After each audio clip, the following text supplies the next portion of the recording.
Good evening. Elvis Presley died today. He was 42. He was found at his home in Memphis, not breathing. His road manager tried to revive him. He failed. A hospital tried to revive him. It failed. His doctor pronounced him dead at 3 o'clock this afternoon. Elvis! Elvis Presley era o rei do rock and roll. Sua ascensão meteórica à fama nos anos 50 fez dele uma das primeiras estrelas internacionais do mundo. Estima-se que ele tenha vendido 1 bilhão de álbuns. Mas às 3 horas da tarde de 16 de agosto de 1977, Elvis Presley é declarado morto após ser encontrado inconsciente no chão do banheiro de Graceland, sua mansão em Memphis. Ele tem apenas 42 anos. A morte repentina e inexplicada de um dos homens mais famosos do planeta logo gera especulações e ainda é envolta em mistério. O Elvis não era um homem saudável e eu estou surpreso pelo número de possíveis causas de morte. A maior parte dos órgãos estava com o dobro do tamanho que devia estar. Ele estava muito constipado e estava tomando vários remédios controlados. O desafio aqui é tentar compreender quais deles acabaram matando o Elvis Presley. Autópsia de famosos. Elvis Presley.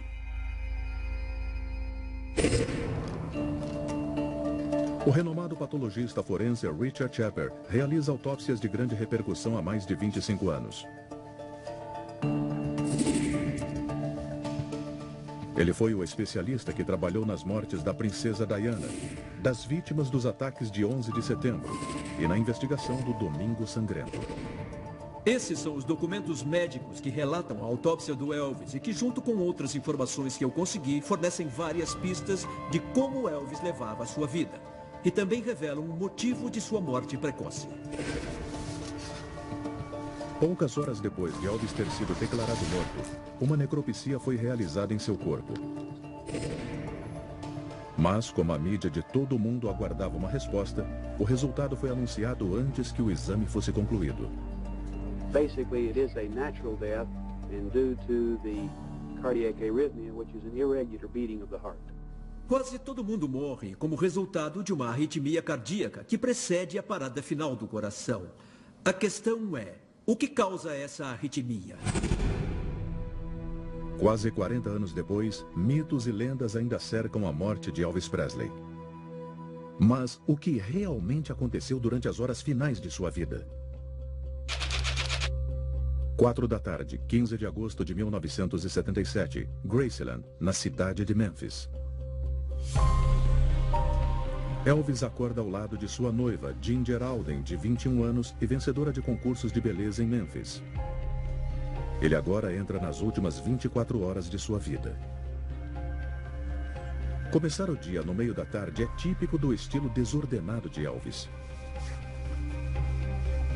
No dia seguinte, ele começará uma turnê cansativa de 12 dias. As vendas de seus álbuns estão diminuindo e, apesar de ganhar milhões, Elvis enfrenta problemas financeiros. 50% de seus ganhos ficam com seu empresário, o coronel Tom Parker. As turnês são a única maneira de Elvis pagar suas dívidas. Para alguém que precisava estar fisicamente bem para as apresentações que fazia no palco, ele não estava com a melhor das formas. Apesar de não ter registro do peso na autópsia, estimavam que ele pesava cerca de 100 quilos, ou um pouco menos que isso. E com 1,80 m, ele tinha um IMC de 31 e estava na categoria obeso. Outro detalhe mostrado na autópsia é que ele tinha o colesterol alto, o que é associado à obesidade. Nos últimos anos, Elvis tem brigado com a balança. Quando ele começou a engordar, eu fiquei muito preocupado com ele. O Elvis não era do tipo que conhecia a gastronomia. Ele gostava de comidas suíças comuns. Elvis adorava alimentos com muita gordura, alto colesterol e poucas fibras. Ele supostamente comia de tudo, de frango frito e cheeseburger a sanduíches gigantes com geleia, bacon e creme de amendoim. Ele tinha funcionários para fazer a comida para ele 24 horas por dia e podia se esbaldar com comida sempre que quisesse. Elvis Aaron Presley nasceu no sul dos Estados Unidos em 1935. Seus pais o criaram com comida sulista caseira e com a música gospel tradicional que ele cresceu amando.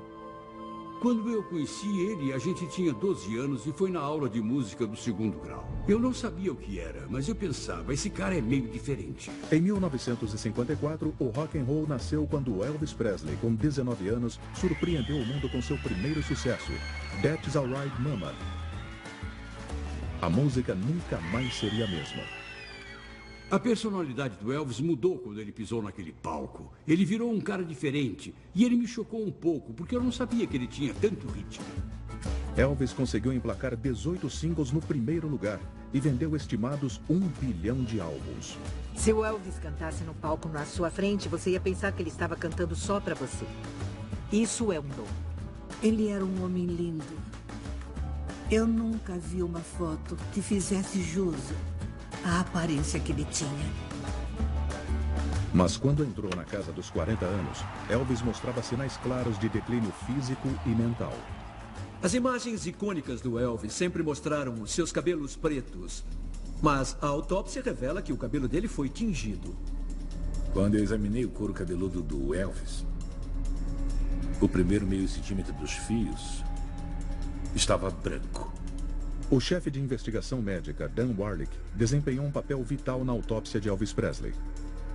Além de ser uma das primeiras pessoas a chegar ao local da morte, ele ajudou o patologista a examinar e dissecar o corpo do cantor. O cabelo dele estava sendo pintado de preto, ou do que eu chamo de preto Elvis agora. Mas se ele deixasse o cabelo crescer sem pintar, seria todo branco. Branco como a neve. Thank you, dear. Love you too. Thank you. Aos 42 anos era de se esperar que o Elvis fosse meio grisalho. Mas o fato do cabelo ser todo branco é bem impressionante. Existem 2 motivos possíveis para isso. Primeiro, ele podia ter uma predisposição genética para o branco precoce. E segundo, o estresse. É provável que seja uma combinação dos 2.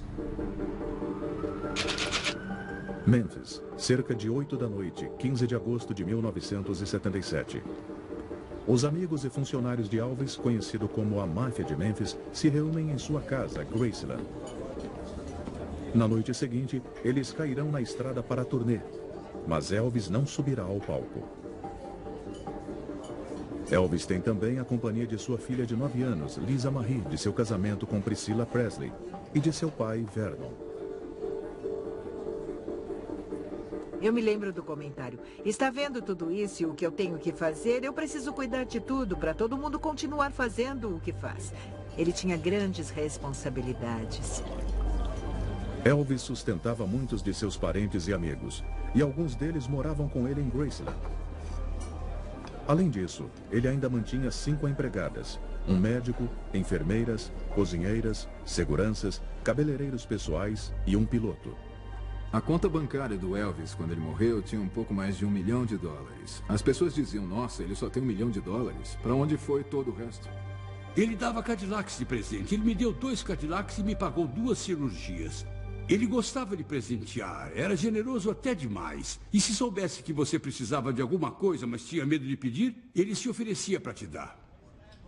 Ele realmente gostava de dar presentes e ver a reação das pessoas. E em se tratando de dinheiro, ele tinha muita gente trabalhando na turnê com ele. Ele era o único responsável por levar o dinheiro. Esta carga financeira pesava bastante para Elvis. E para manter Graceland e seu séquito, ele precisava continuar trabalhando. Olhando os relatórios, eu não tenho muita certeza de que o Elvis estava em forma para voltar para a estrada. O exame dos órgãos, em especial, mostra descobertas interessantes. O fígado do Elvis tinha muita gordura, o que pode ser chamado de degeneração gordurosa. Um fígado com muita gordura quer dizer que ele não funciona corretamente. A gordura que devia ser processada pelo fígado está ficando presa nas células. O fígado dele estava muito grande, mas não parecia ter uma doença. E acabou não tendo nada na inspeção microscópica. O fígado do Elvis podia não ter nenhuma doença, mas estava muito grande. Ele pesava 3,5 kg, o dobro do peso normal de um fígado humano. E fazia muito tempo que eu não vi um fígado tão grande. A causa mais comum de um fígado grande assim é o abuso crônico de álcool, quando se bebe 1 litro ou mais de álcool por dia.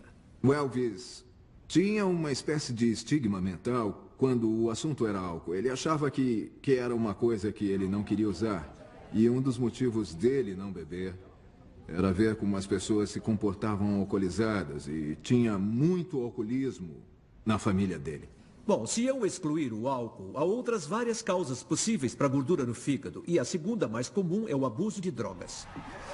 Ele não usava cocaína, não usava maconha, ele não usava drogas pesadas, mas ele era viciado em remédios controlados. Bom, eu acho que tinha uma suspeita de que o Elvis estava envolvido com drogas. Eu acho que muita gente pensou que ele podia ter uma overdose e acabar morrendo disso. Será que o abuso de drogas controladas poderia ter levado à morte do rei do rock and roll? Em 16 de agosto de 1977, o rei do rock and roll, Elvis Presley, foi encontrado morto no chão do banheiro de Graceland, sua casa em Memphis, no Tennessee. O mundo ficou perplexo com a morte repentina do ídolo. Ele tinha apenas 42 anos. Agora, o patologista forense Richard Shepard investiga a autópsia de Elvis Presley, desvendando como foram as últimas horas de sua vida para revelar o real motivo de sua morte misteriosa. Com base nos documentos médicos, fica claro que o Elvis não era saudável. Mas eu não vejo nenhuma causa imediata para sua morte. Ele estava obeso, provavelmente como resultado de uma dieta pobre. E também estava com o fígado muito grande, o que pode ser por causa da alimentação ruim. Mas essa alteração hepática também pode ter sido causada por abuso de drogas. 10h30 da noite, 15 de agosto de 1977. Elvis está com uma dor de dente extrema e, apesar de ser tarde, ele decide consultar um dentista. Ser Elvis Presley significa que todos estão à sua disposição 24 horas por dia. O Elvis tinha um estilo de vida incomum. Ele ficava acordado a noite toda e dormia o dia todo. No mundo da música e do entretenimento, tudo começa à noite. Depois ele tinha que descansar, e era o estilo dele. E era mais fácil para ele ir aos lugares, porque durante o dia, onde quer que ele fosse, era um caos total. Uma multidão cercava ele e ele ficava preso, tendo que dar 1 milhão de autógrafos. Mas evitar ser cercado por fãs não era o único motivo de seu estilo de vida noturno. Elvis sofria de insônia crônica. Eu tenho aqui o exame toxicológico indicando que acharam impressionantes 9 drogas controladas no corpo do Elvis quando ele morreu. E 4 delas eram muito usadas para tratar a insônia. Não era incomum, nos anos 70, que as pessoas tomassem um remédio para dormir à noite. Mas tomar 4 deles era incomum. O problema é que todos eles são altamente viciantes. O Elvis achava que, como era um remédio prescrito, não fazia mal a ninguém. E ele tinha dificuldade para dormir, então tomava esses remédios. Uma noite, às 2 da manhã, ele me ligou poucos dias antes de morrer e pediu para eu ir à casa dele. Fui até lá e falei: "Qual é o problema, querido?" Ele falou que não conseguia dormir. Coloquei minha mão no braço dele e falei: "Tá bom." Finalmente, lá pelas 6h30, ele falou: "Acho que estou bem agora." Os soníferos funcionam deprimindo o sistema nervoso central, fazendo a pessoa ficar sonolenta e muitas vezes cair no sono. Normalmente, qualquer tipo de sonífero faz uma pessoa dormir. Mas, com o tempo, o Elvis desenvolveu uma tolerância. E aí precisava tomar mais para poder dormir. Elvis tinha um histórico de sono interrompido que datava de sua infância. Mas na tenra idade de 23 anos, sua insônia foi intensificada quando seu mundo desabou. Ele ficou totalmente arrasado quando a mãe dele morreu. Ele até pegou uma peça de roupa dela e ficou com ela perto do coração. Ele chorou por 2 dias. E chorou sem parar. Eu nunca vi um cara daquele jeito por causa da morte da mãe. Ele era doido pela mãe. Ele adorava a mãe dele. Isso ficou evidente em toda a conversa que tivemos. Eu acho que ele sentiu que não podia continuar sem ela. Se a mãe do Elvis não tivesse morrido tão cedo, existia uma boa chance do Elvis ainda estar vivo hoje. Foi uma grande perda e um vazio enorme na vida desse homem. Ele não sabia como preencher esse vazio e usava qualquer vício que estivesse disponível, achando que fosse suprir essa perda. Mas as drogas para dormir não eram os únicos remédios que Elvis estava tomando. No exame toxicológico, também vi que ele estava tomando um remédio chamado diazepam, também conhecido como Valium, que é uma droga ansiolítica bastante comum. Ele também tomava amitriptilina, que é um medicamento usado para tratar a depressão. A presença e a combinação desses dois sugere um homem que sofria de ansiedade extrema e depressão. Estudos já demonstraram que quando se tem um sono interrompido, isso pode provocar todo tipo de problema fisiológico e psicológico, como ansiedade. E algumas pessoas sofrem de depressão quando não conseguem dormir. E se ele sofria de insônia e tinha um estilo de vida em que ficava acordado a noite toda, isso teria afetado totalmente o humor dele. À 00:28, Elvis retorna do dentista para Graceland, possivelmente com um analgésico. O fã Robert Call tira a última foto de Elvis vivo. Ele teria cerca de 9 horas de vida.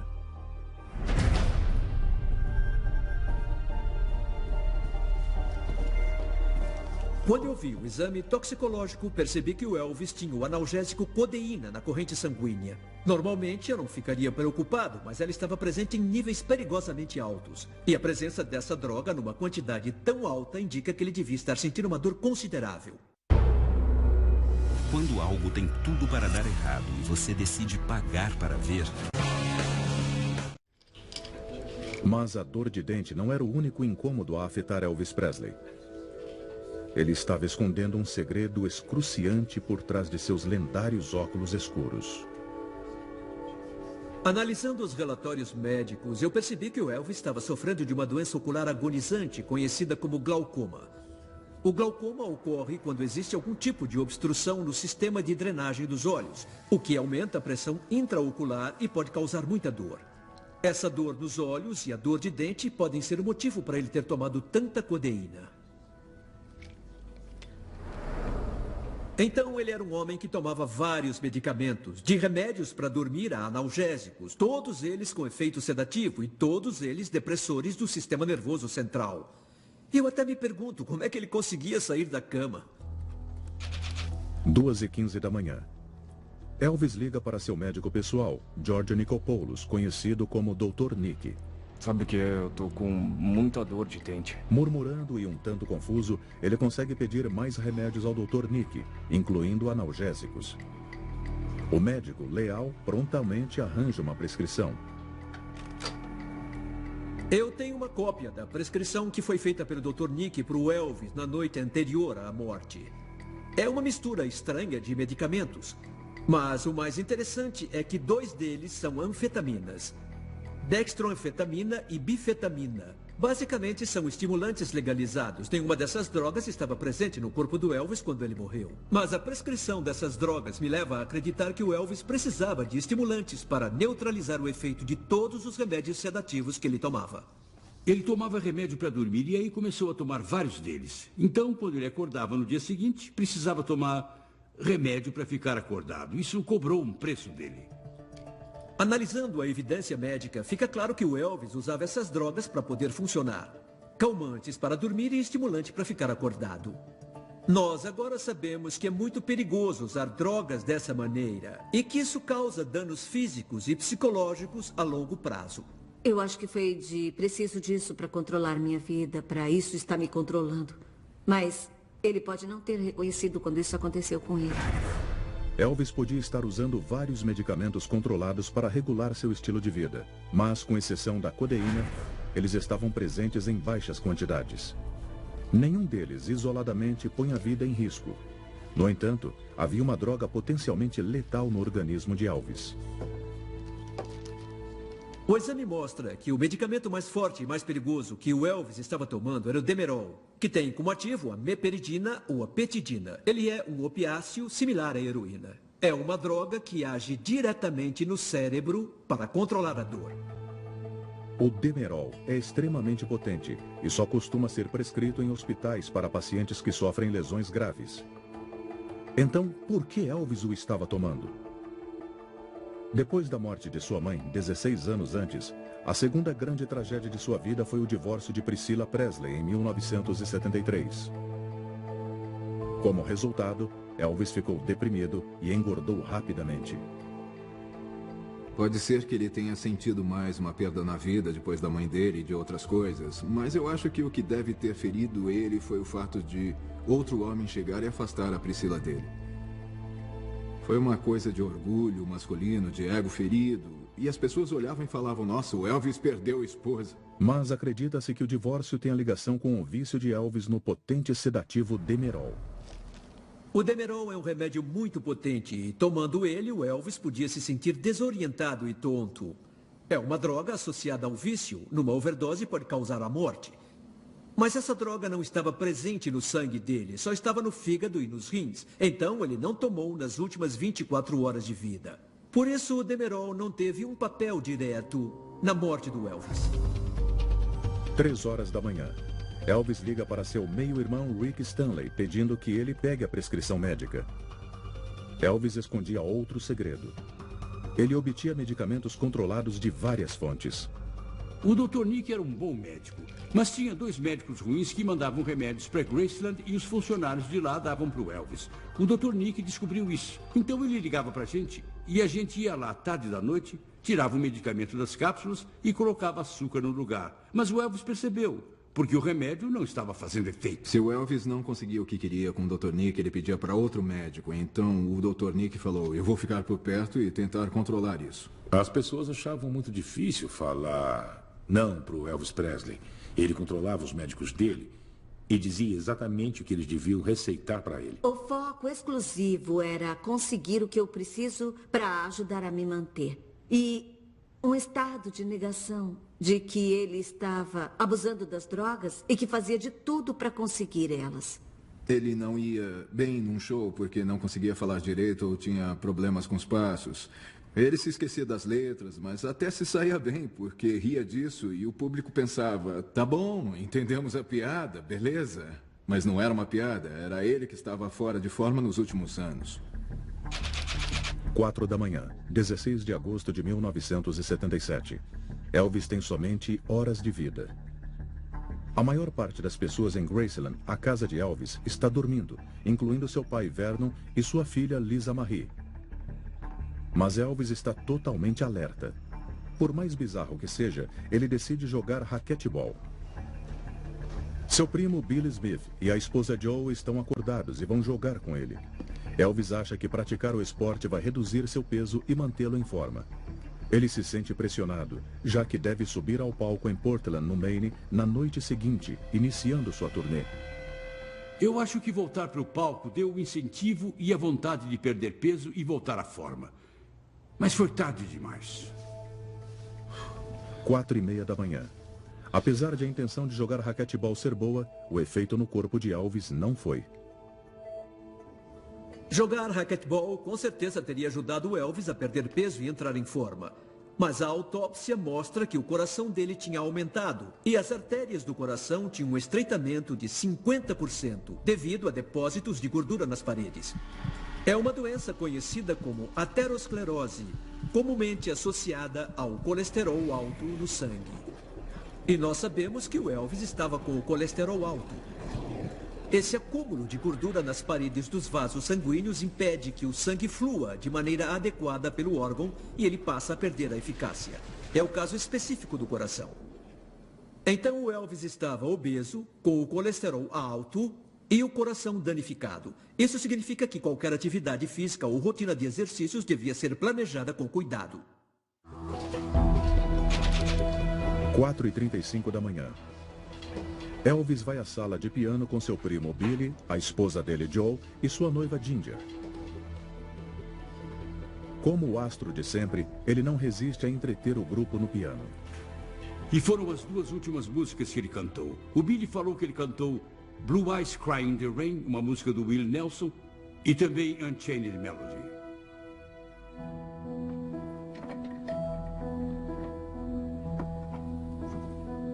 Por volta de 5 da manhã, Elvis vai para a cama. No caminho, ele encontra sua filha Lisa Marie, ainda acordada. Ele a coloca na cama, dando um beijo de boa noite.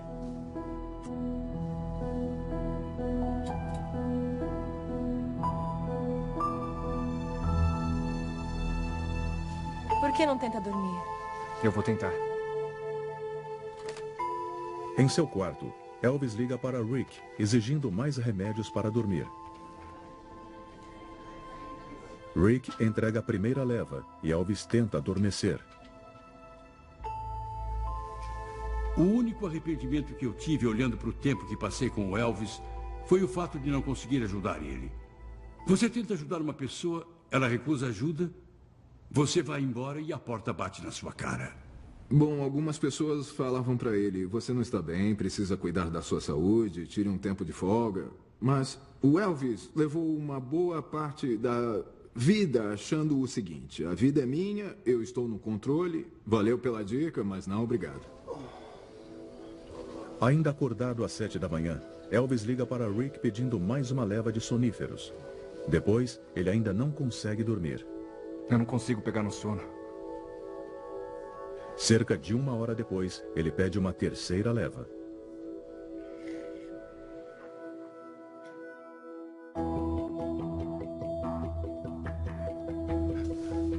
Apesar do grande número de pílulas que Elvis tomou, ele ainda não consegue dormir. E não é somente a insônia que o mantém acordado. A autópsia sugere que ele estava sofrendo de dor abdominal intensa. Às 9 da manhã, ele vai ao banheiro. Ginger volta a dormir sem saber que o rei do rock and roll pode estar a minutos de sua morte. Através das informações médicas, nós já sabemos que muitos dos órgãos internos do Elvis não estavam normais. Alguns estavam com o dobro do tamanho. E a mesma coisa aconteceu com o cólon, ou com o intestino grosso. Em um exame, o tamanho normal deve ser 7,5 centímetros.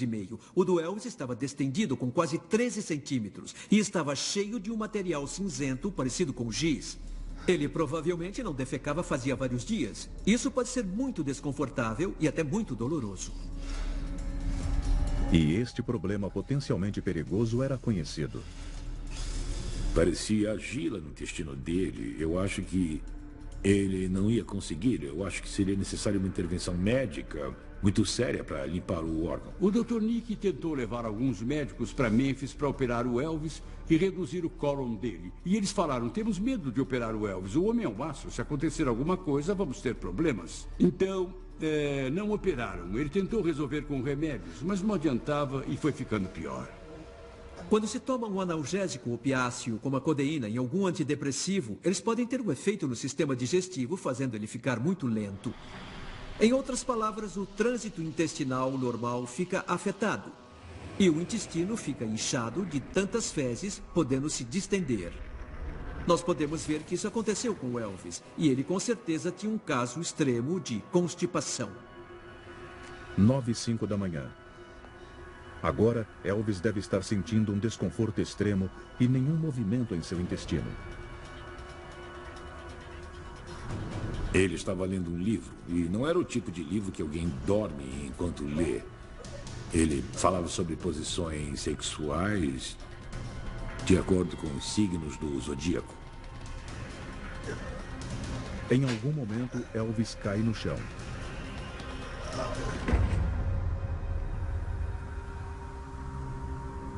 Ele estava deitado do lado esquerdo, com os joelhos dobrados, não na posição fetal, mas com o joelho direito em cima do esquerdo, no chão, com o rosto contra o chão.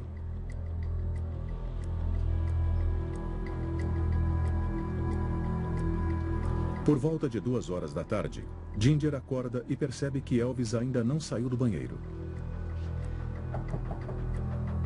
Elvis? Elvis? Ele está sozinho há cerca de 5 horas. Ai, meu Deus, Elvis! Ai, meu Deus! Ginger o encontra inconsciente. Ele não está respirando. Nancy, vem me ajudar, ele está caído no chão. Ela aciona o alarme e pede ajuda no andar de baixo. Socorro! Socorro! O Sr. Elvis está precisando de ajuda!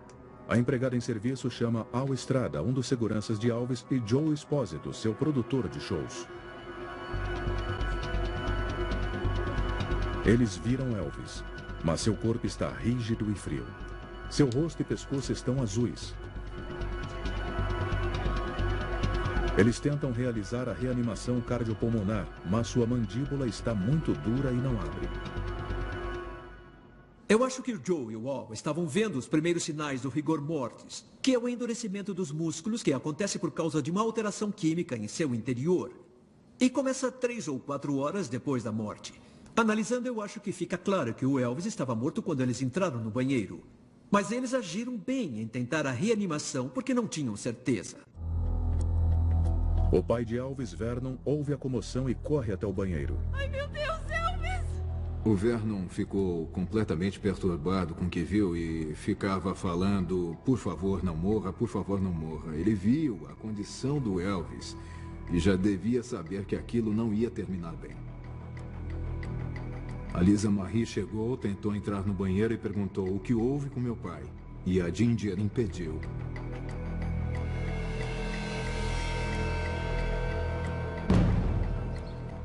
Às 2h33 da tarde, paramédicos chegam em Graceland. Ele não está respirando. Apesar de Elvis não ter pulso nem pressão sanguínea, os paramédicos tentam a reanimação cardiopulmonar. Ao não conseguirem, o levam às pressas para o Hospital Batista Memorial, em Memphis, onde continuam tentando reanimá-lo.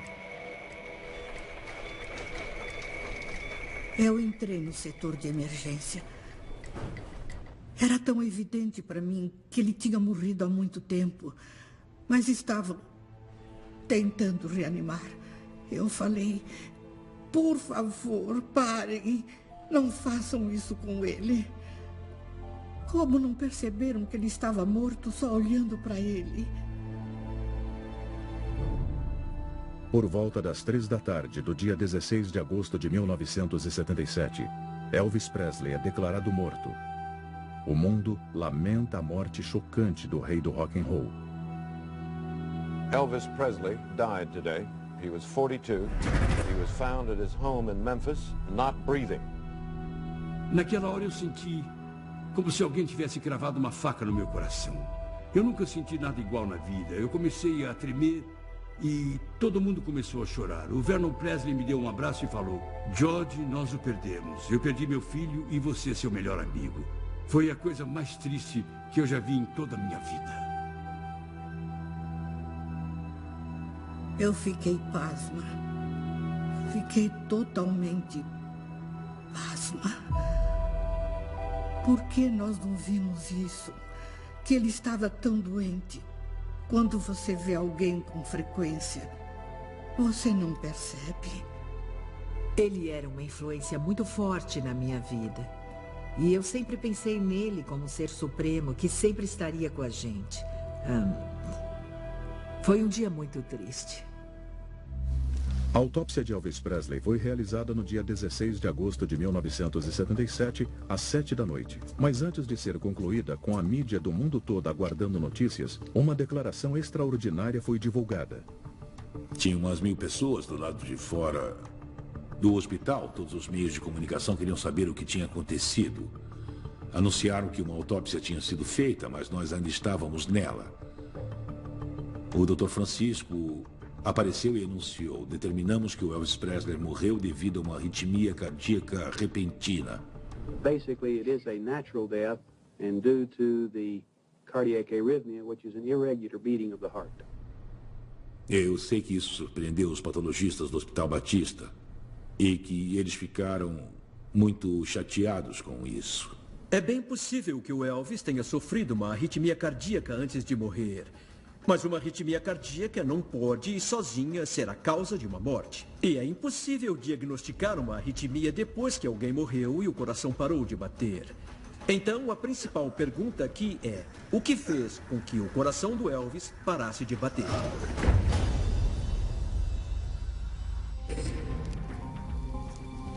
O Dr. Richard Shepard vem investigando a fundo os registros médicos de evidências-chave da autópsia de Elvis Presley. Até agora, eu estabeleci que o Elvis estava abusando de vários medicamentos controlados, incluindo antidepressivos, analgésicos fortes e sedativos. Ele sofria de insônia. Estava com o fígado inchado e tinha aterosclerose. Ele tinha dor de dentes e nos olhos e tinha uma prisão de ventre extrema. Mas eu ainda não consegui identificar exatamente o que causou a sua morte. Em casos de morte repentina que ocorrem no banheiro, uma das primeiras coisas que os patologistas investigam é a embolia pulmonar. A embolia pulmonar é causada por um coágulo de sangue que viaja das veias da perna e se aloja nas artérias de um pulmão, causando morte repentina. Nós sabemos que existe uma associação entre embolia pulmonar e a vítima ter vontade de ir ao banheiro. E o fato de o Elvis ter desmaiado depois de claramente ter ficado no vaso fez os patologistas sugerirem isso. Mas procuraram e não encontraram evidência de embolia pulmonar.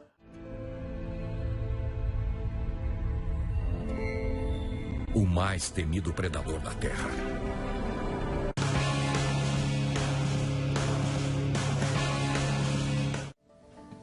As evidências médicas e do local da morte podem se combinar para lançar luz sobre o que aconteceu nos últimos minutos e horas fatais quando Elvis estava sozinho no banheiro?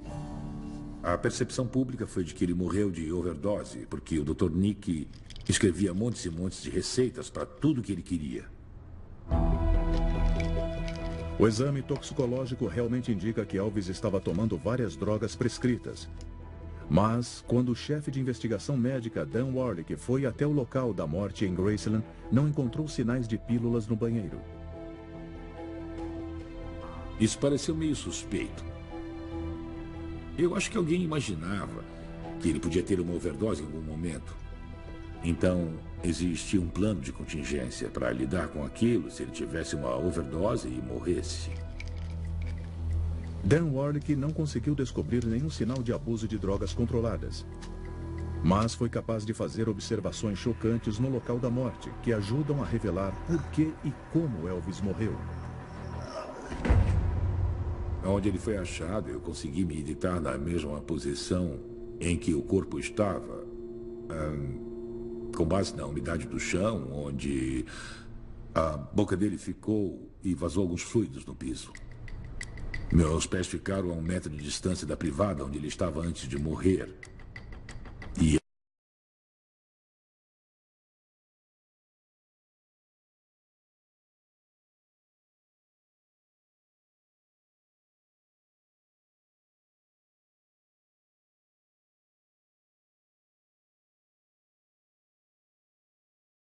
é muito importante.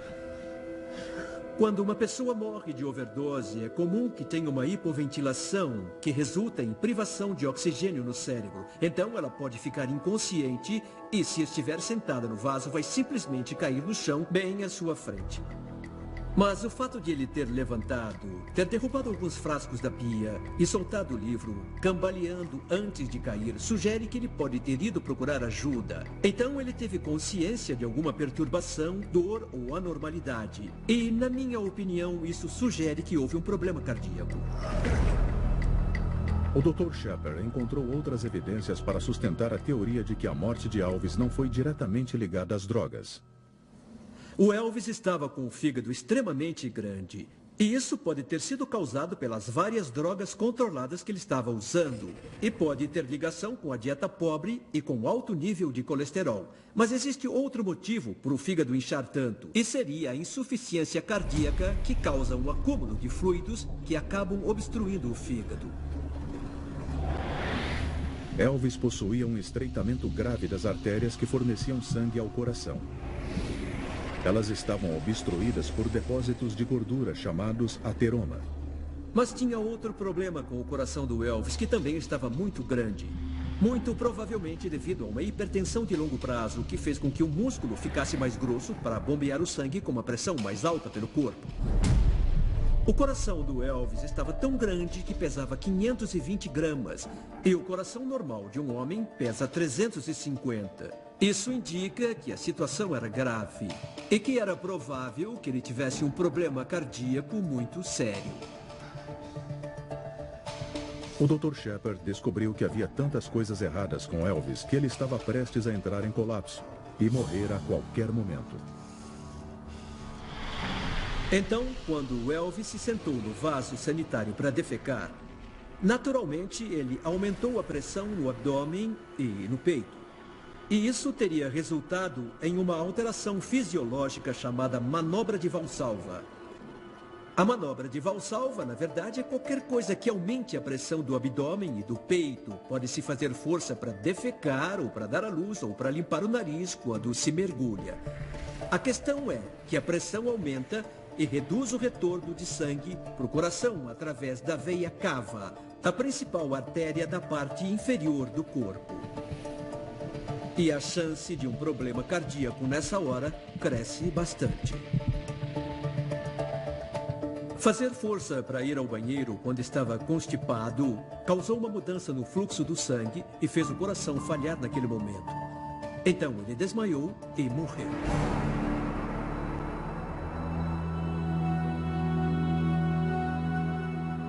Ficou claro que era hora do Elvis ir embora. Foi uma cena bonita? Não. Mas eu aposto que ele está se divertindo no céu hoje.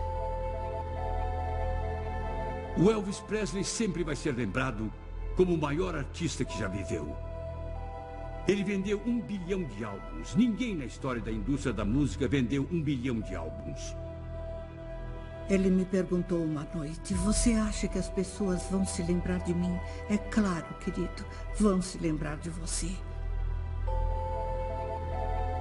E eu acho que ele sempre vai ser lembrado com amor e entrega, porque ele se entregou até não conseguir mais.